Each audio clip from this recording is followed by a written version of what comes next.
같지 않다 해야 되나? 어떻게 이 시대에 이 나라에서 계엄령을 내릴 생각을 하지?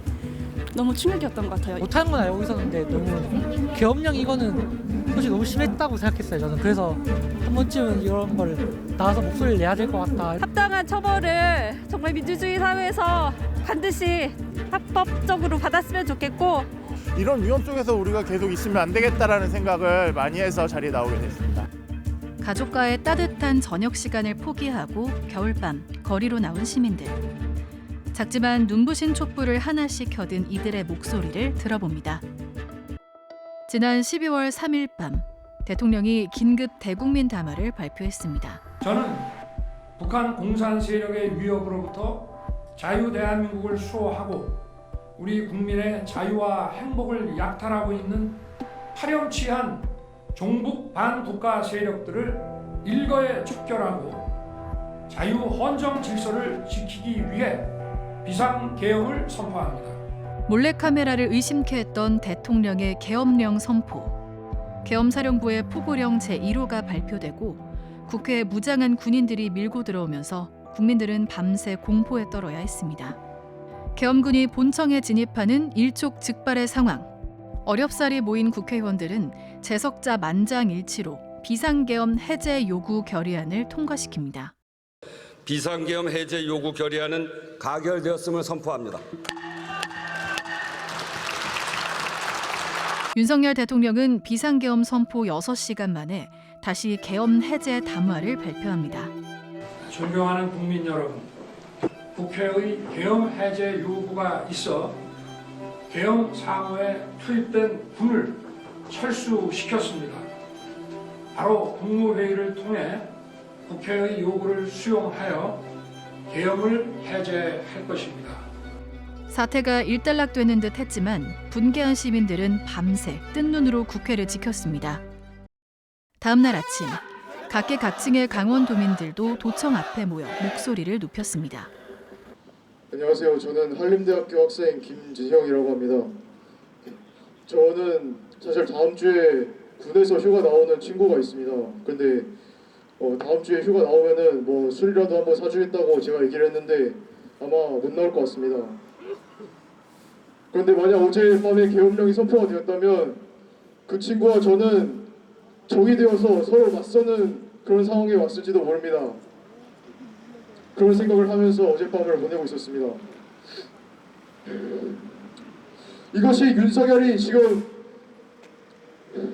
대한민국에 저지른 짓입니다. 현재 강원대학교에서 농성장을 차리고 투쟁을 진행하시고 계신 한국어 강사 선생님들과의 간담회를 마치고 저녁 식사를 하던 중에 계엄령 소식을 들었는데요. 앞으로 대학교에서 또 다른 청년 학생들과 함께 이 정부에 대해서 청년들의 목소리를 내고 저희도 함께 할 수 있는 일을 열심히 찾아서 적극적으로 해나가도록 하겠습니다.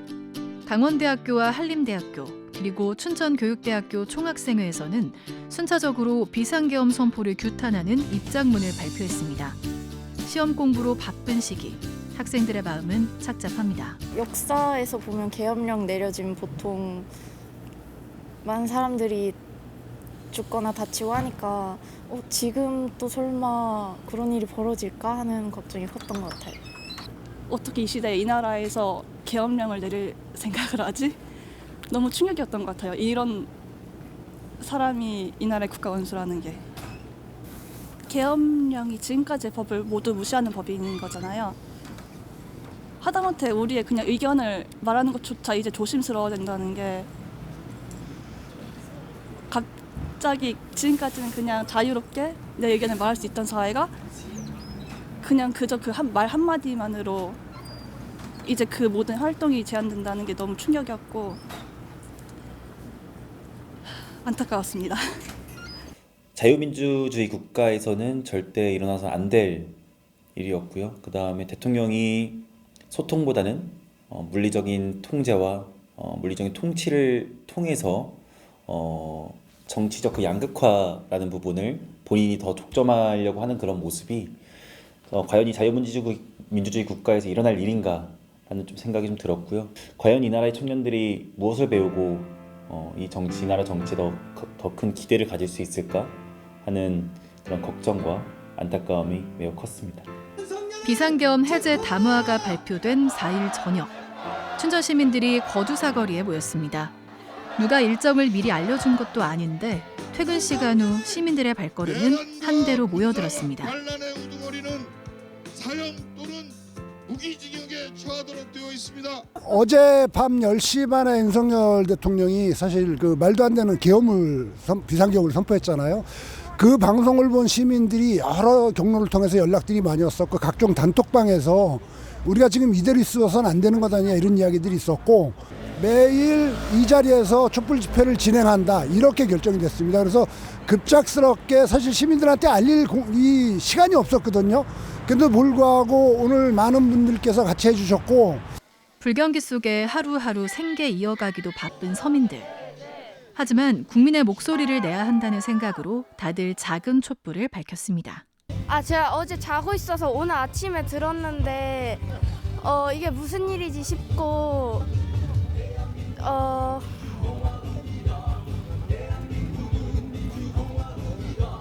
그냥 되게 약간 생각이 복잡해졌어요.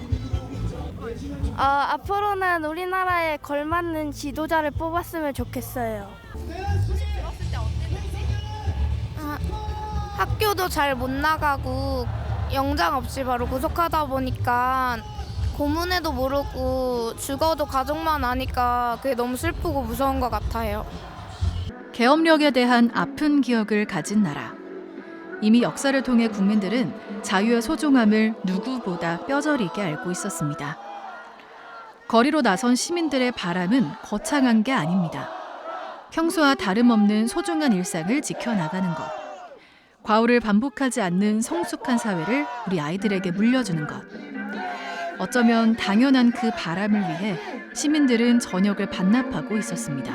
오늘 어떤 마음으로 좀 나오셨어요? 어젯밤에 많이 놀랐습니다.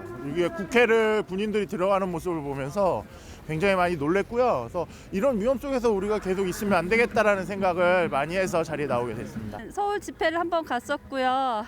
춘천은 오늘 자다가 여기 밖에 소리를 듣고 뛰쳐나왔습니다. 어제도 소식 접하시고 어떠셨어요? 밤에? 저희는 딱 계엄령이 터지는 순간부터 뉴스를 보고 있었는데 일단 너무 비현실적이었고요. 그런데 이제 마침 탄핵이 돼야 하는 좀 약간 이렇게 명시적인 이유가 있었으면 하고 기다리고 있었거든요. 근데 때가 왔구나 했습니다. 너무 기뻤습니다, 사실. 빨리 이 정권은 빨리 사라져야 한다고 보고요. 합당한 처벌을 정말 민주주의 사회에서 반드시 합법적으로 받았으면 좋겠고 다음 대선을 저희가 빨리 준비하고 정말 민주시민으로서 현명한 선택들을 각자 하셨으면 좋겠습니다. 정말 간절히 바랍니다. 대한민국의 주권은 국민에게 있고 모든 권력은 국민으로부터 나온다. 이 나라의 주인으로서 국민들이 바라는 미래는 크게 다르지 않았습니다. 국민이 위험하지 않은 나라가 됐으면 좋겠어요. 그냥 그저 마음 편하게 살 수 있는 나라였으면 좋겠습니다. 일단 상식이 통하는 나라가 됐으면 좋겠습니다. 지금 뉴스를 보면 여러 가지 비리들이나 우리가 몰랐었던 상상도 못했던 것들이 막 나오고 있잖아요. 이런 것들이 당연히 안 통하는 나라, 상식적으로 돌아갈 수 있는 나라, 그런 나라 됐으면 좋겠습니다. 이렇게 대부분의 많은 국민들이 그건 아니다 생각하고 그런 상황이잖아요. 그런 경우에는 이렇게 모여서 같이 목소리를 낼 수 있는 이런 게 저는 일단 이게 민주주의 가장 긍정적인 면이라고 생각하고요. 대한민국이 자유민주주의 국가다라고 얘기를 하잖아요. 근데 그것을 만들어 오기까지 정말로 많은 사람들의 희생이 있었는데 이제는 정말로 내가 시민으로서 할 수 있는 어떤 것이라도 힘을 보태야 되겠다는 생각을 했습니다. 성숙한 국가일수록 국민의 목소리가 잘 반영되는 법. 두고두고 기억될 2024년 겨울. 이 순간이 상처의 역사가 아닌 자랑스러운 순간으로 기록되길 바라겠습니다.